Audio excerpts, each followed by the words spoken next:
Okay, wow, it's been a long time since I've done this. Did you miss me? Is there even anyone still watching? I doubt it.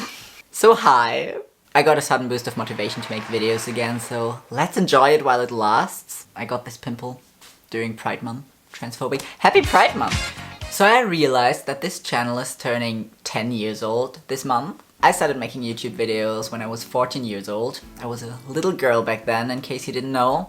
A lot has changed. My first video was basically just wondering why no one is calling each other on the phone anymore. Telefoniert überhaupt noch jemand? It's still online, you can watch it, but I'm not sure if I would recommend it. So that was kind of my inspiration for today's topic, which is social media, YouTube, the internet, especially as a teenager. Another inspiration was that Noah Finn's song, Growing Up on the Internet. Growing up on the internet, thinking fuck your head, all the shit you guess up. Great song, great album. I have a very torn relationship to the internet or to social media. Recently I've started to realize that the impact the internet had on me growing up was probably not only positive, even though that's what I thought for a long time. Some things were kind of fucked up. And I thought this might be a fun topic for my first video after 3 years because, well, this will probably contain a lot of the reasons why it's been that long. So as I mentioned before, I started posting YouTube videos at the age of 14, back in 2014. If you can do the math, you can probably tell that I'm 24 now. Back then I still made my videos in German. I was obsessed with German YouTube at the time, and I just talked about very random topics that I for some reason had an opinion on. Pretty much the same I do now, just the language changed and some other things like my gender. I come from a family that's very fond of discussions, maybe even a bit too fond sometimes, if you ask me, but maybe that's why I've always had this weird need to put all my thoughts and opinions out in the world. I also think that discussing or wording things is just the way that I personally form my opinions, like not only publicly on the internet, but also privately, like with the people in my life. I know there's some people who think before they talk, and I kinda think by talking. Of course, that's not always the best thing. I've been kind of trying to find the middle ground between thinking things through before I say something, because otherwise you sometimes just act like an asshole. But also accepting and maybe embracing that this is simply how my brain works, and that's okay, because I simply form a lot of thoughts by saying them out loud. Maybe that's something worth mentioning also with regard to this channel, just for context. Of course, if I end up posting a video about something, that's a pretty good sign that I've thought long enough about a topic to first of all form an opinion, then write that down, film it, edit it, and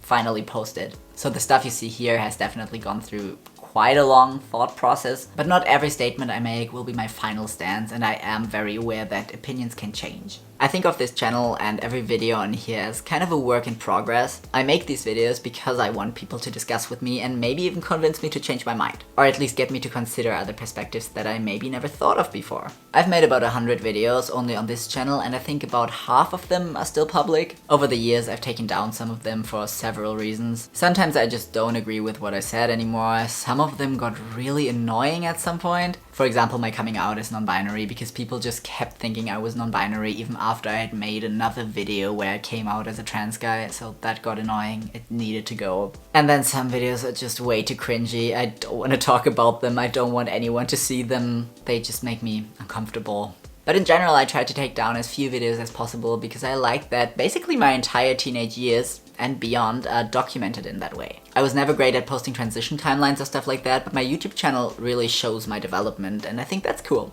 Even though a big part of it is really cringy and I hate watching it now, but I'm still glad to have those memories.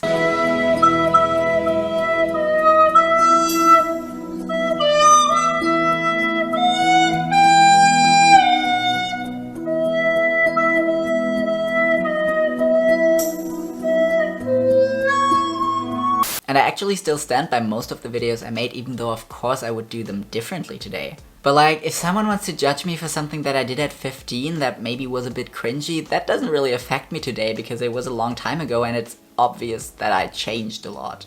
If people are just too stupid to look at the date of the video, that's not my problem. Of course, now I'm only talking about stuff that might be embarrassing for me. Obviously I would and I do take down content that I now see as harmful or just really wrong. I try to check that regularly. But videos that only concern me because maybe I think they're embarrassing to watch today, or maybe I looked a little bit ugly in that video or something, I try to leave online. Because first of all, they were a lot of work and I don't want to just throw that away unless really needed. And second of all, I think in a couple of years I might regret taking them down, because if you get more distance to a situation, it gets also less awkward and more fun to look back on. That's also the reason why, for example, it's still so easy to find out my dead name if you really want to, because there are still a lot of pre-transition videos of me online. But I don't really care about that. If anything, I feel like it even makes me less vulnerable, because no one really cares about my dead name if I don't make it a secret. If you know it, I don't really care, and if you use it against me, then you're the asshole, not me. So yeah, one of my reasons to start this channel was sharing and discussing my opinions with other people. But of course, that's not the only one. I don't necessarily need YouTube for that.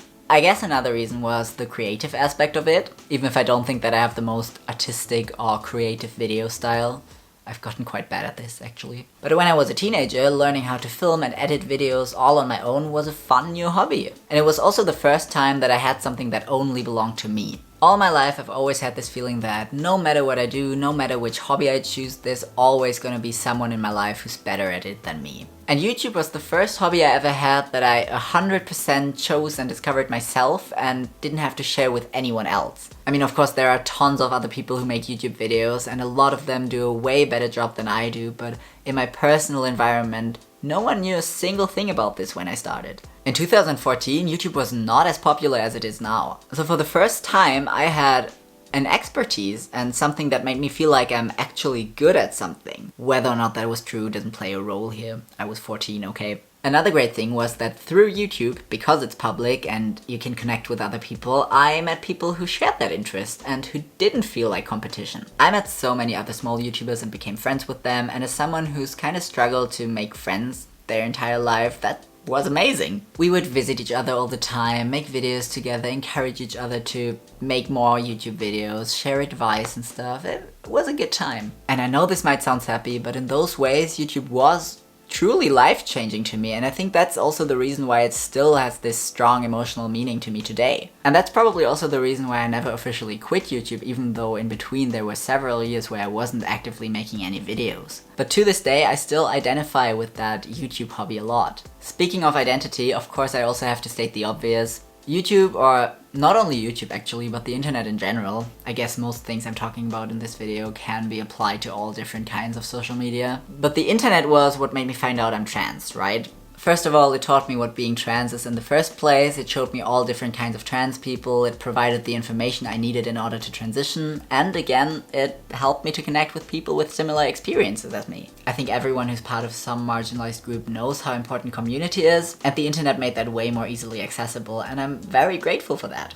And also, hearing that my videos actually helped some people to come to terms with their identity is just one of the greatest things ever. Like, that was not even my intention at all when I started this channel. But over the years I've gotten messages by several people saying that my videos helped them to figure out they're trans or gave them the courage to come out or transition or stuff like that, and that's just so nice. Because I know that experience. I've had the same thing with other creators, so hearing that I can be that person for other people is just so cool.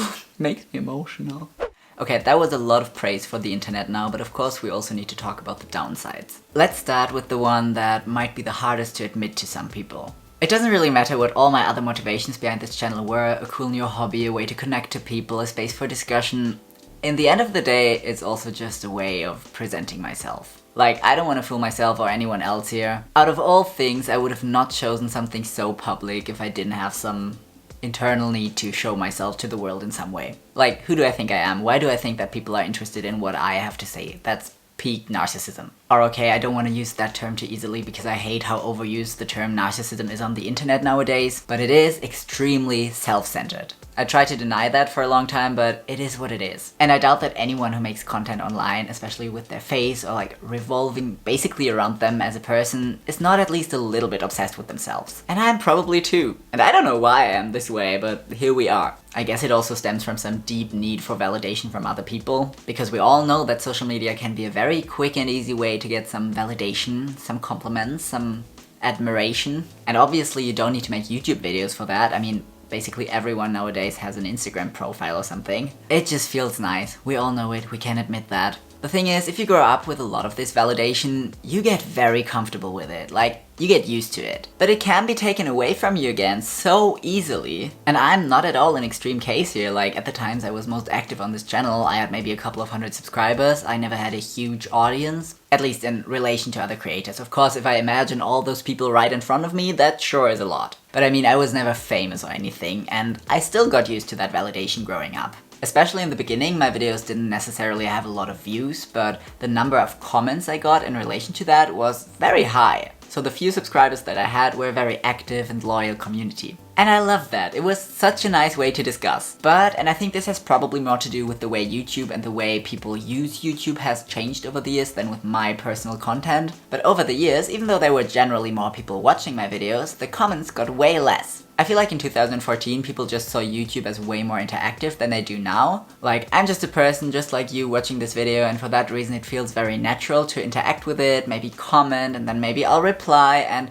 overall it just felt way more equal back then, I think. But of course, since there are so many huge creators nowadays, you cannot really expect them to read or react to all the comments. And also I feel like YouTube has become a more passive form of entertainment. I mean, I noticed that in myself too. I hardly ever write a comment on a YouTube video these days. 10 years ago I used to comment on almost every video I watched. Yeah, that's just my personal theory as to why this has changed so much. Obviously there are probably tons of other reasons. Probably also has something to do with the algorithm and me not being active for long periods in between, so people just don't see my stuff anymore. Or maybe they just care less, I don't know. Personally, I genuinely never cared that much about numbers on my channel. I'm not saying I don't care about it at all, I just talked about the validation aspect. Of course, I also get happy when a lot of people watch my videos, especially because there's a lot of work behind them and it's nice to have that appreciated. But I noticed that I actually feel way more validated or appreciated by, let's say, a video with 100 views and 30 comments than by a video with 3,000 views and 5 comments. At least when those comments are mostly well-meaning or at least somewhat productive. I'm gonna talk about hate comments later because that's an entirely different thing. But yeah, that's what I meant with validation being able to be taken away from you, because if you get used to getting lots of comments and then suddenly you don't anymore,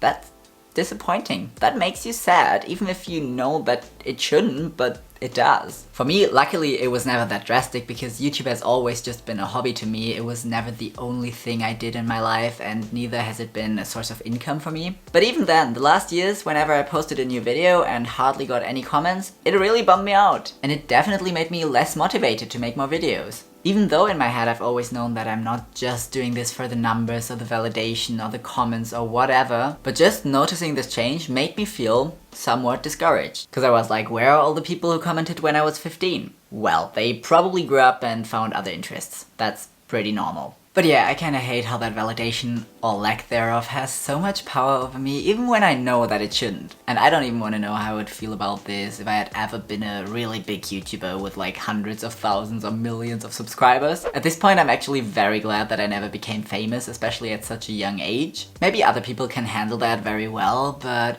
I don't know, I think it would have been a lot of pressure for me. Maybe I'm just not the person for it. Which is weird because I kinda always thought I was. Maybe that's just growing up. Like, I never actively worked towards the goal of becoming a full-time YouTuber or something, but of course, somewhere in the back of my mind, I was always like, if magically one day I were able to make a living off this, of course that would be nice. And today, I don't think so. I mean, sure, if I were able to earn a little money with my hobby and this way work less in another job, I would totally do that. But it's probably not gonna happen because I've never monetized a video, I have never worked with a sponsor or anything. And to be honest, at this point, I might just be too lazy to find out how it even works. And especially my vlogs can't be monetized anyway because of the music I use. And I'm very picky about the music in my vlogs, so I'm not willing to compromise on that. But also apart from that, I have to say that YouTube as a hobby is way too important for me to make myself depend on it financially. We all know the stories about influencers getting burnouts and stuff, and I just don't want to risk that. Especially because I'm already not the most mentally stable person anyway. I've talked about this before on my channel, I have depression.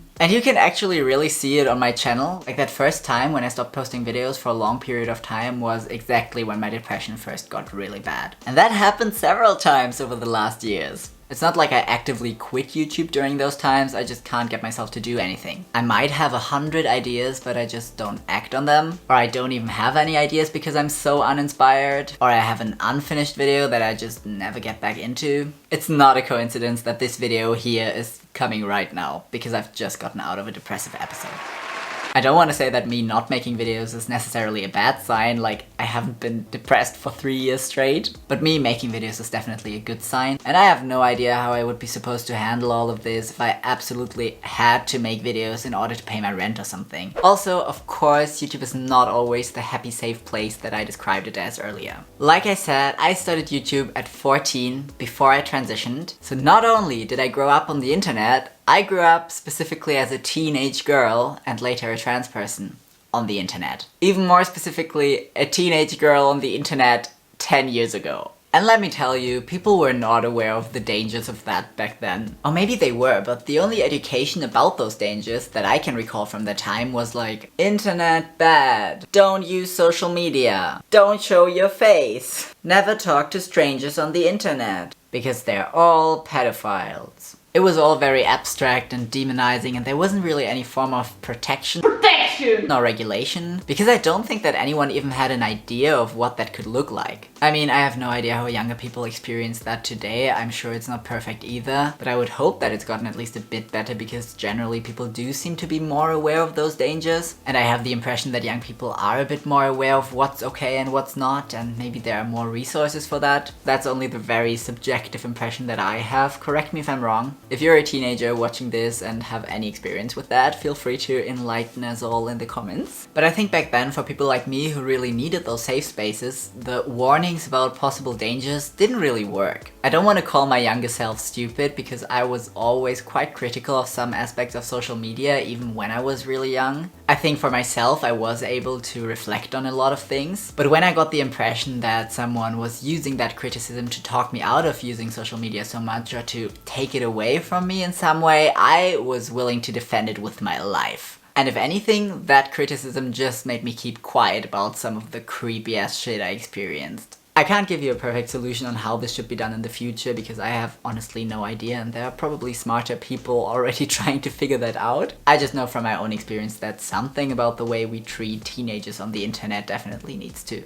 change, because the way it was addressed back then did not work out, in my opinion. I still think my parents did quite an okay job back then regarding the time and the circumstances. I think they never tried to forbid me from doing stuff, we just talked a lot about it, and especially when it came to YouTube, we had this deal. Like, I knew a lot of kids who just started their YouTube channel without ever telling their parents about it, and I would have never dared to do that. I was too scared they'd find out, because I was aware that it's public and there for everyone to see. So when I started YouTube, it was actually quite a big thing, because I actually asked my parents for permission and then we had some discussions about it. As far as I can remember, my parents weren't the biggest fans of the idea at first. I think they were worried that it would make people at school bully me even more, which, well, wasn't wrong. But in the end, we made that deal that I can make videos if I show them to my parents first before I post them. So every time before I uploaded something, I first had to show it, and then afterwards we would often discuss the video together. And it was never like my parents just forbade me to post something just because they didn't like it or didn't agree with it. They just wanted to make sure that I didn't do or say something completely stupid that could potentially cause me harm later on. So sometimes they would be like,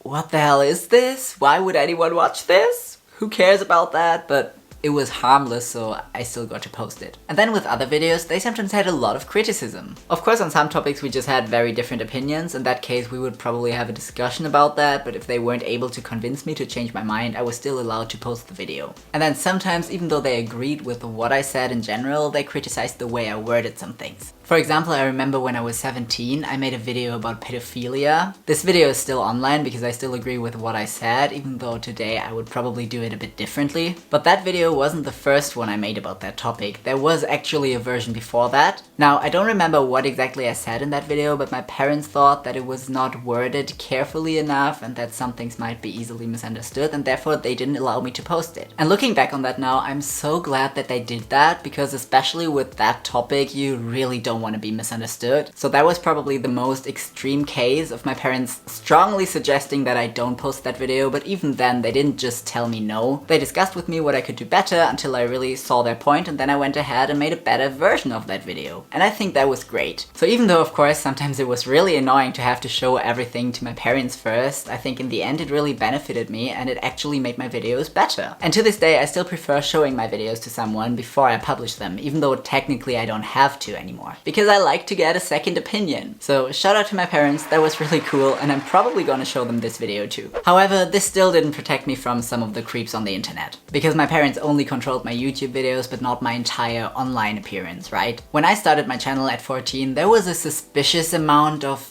adult men watching and commenting on my videos, which they had every right to do, but the connotation of it still feels weird. When I was 15, I had kind of a stalker who made really weird edits for my videos and one time actually showed up in my hometown. And I guess I don't even need to mention the amount of sexual harassment you get as a young girl on the internet, or as a woman in general. And I think the worst thing is how I wasn't even aware of how bad that actually was until a few years ago. Like, I've gotten used to getting dick pics all the time ever since I was 14, and I didn't even think much of it. Of course I thought it was weird and not okay, but I didn't think of it as sexual harassment. I even thought it was funny sometimes. And I mean, in a way I'm glad about that reaction, because I don't think it really bothered me that much. So maybe not seeing those things for what they were was also a form of self-protection. But maybe that makes it even more messed up, because I'm pretty sure that it still had some influence on me. The same thing goes for hate and bullying. I already got kinda bullied in school before I started YouTube, but after they found my channel, bro, it got so much worse. You know, 2014 was a time where just the fact that someone made YouTube videos was already enough of a reason to bully them. It literally didn't matter what the videos were, just being on YouTube in itself was already weird and nerdy enough to get bullied. People would play my videos in the middle of class, call me names, throw stuff at me in the schoolyard, throw balls at my face in gym class. Now that I list all those things, it actually sounds way worse than I remember it. But at the time I was more annoyed than emotionally hurt by those things, because I thought those people sucked anyway. But looking back now, of course that has some impact on you when you go to school every day already knowing that the people are just gonna take the piss out of you. Like, of course that affected me, even if it could have been way worse. Same with hate comments. For a long time, the only hate comments I got were from people that I knew from school, but it wasn't a huge amount. Like I've already mentioned, I always got a lot of very nice comments. But especially the last years when I started making more content about queer and trans issues, and especially after being a guest on some other channels, I have gotten an increasing amount of hate comments. Some of them just trying to seem like they're discussing with me even though they're extremely transphobic, but also the really fun stuff, like people saying I'll burn in hell, or that I'm disgusting, death threats, people saying they're gonna find out where I live, very detailed instructions on how to kill myself. Fun, right? During the first years of my YouTube career, I was always way too proud to delete any comments. I was like, I'm not gonna censor people's opinions. And as long as they're really just opinions that disagree with me, I still think like that. I already said several times in this video that I love discussing. But after some time I also learned that this is my channel, this is a space I created for myself and others to have a good time, and I do not need to tolerate people giving me all that shit. And during the worst times I just kinda absentmindedly deleted all those comments, which I kinda regret now because I should have absolutely reported some of them. But now I actually haven't read my comments in a long time because, well, I didn't post any new videos anyway in almost 3 years, at least on this channel. And I know that most of the comments I still get at the moment are probably about Dein Song. And I also know that my video "Is it transphobic to not date trans people" got a lot of views and negative comments, but I stopped reading them. Especially with the dating trans people video, I for a long time felt very misunderstood, and I felt the need to make a new video about the topic so that people would finally understand what I meant.